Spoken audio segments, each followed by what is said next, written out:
Ana asalarichilar, yangi asalarichilar yoki endi boshlaganlarga lifehack. Ana bu matka.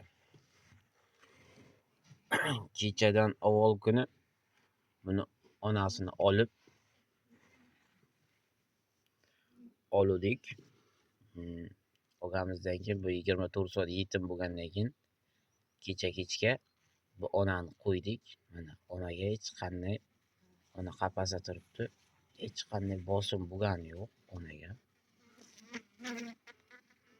Videoni to'xtatib olaman. Mana hozir endi uchun ochib qo'ydik onani. Oldik buni.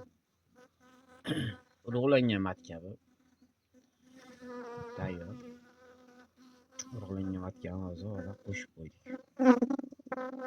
Endi uni yopamiz.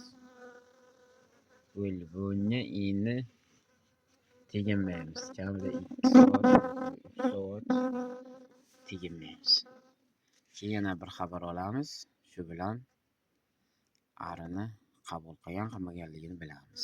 Lekin 80-85% qabul qiladi.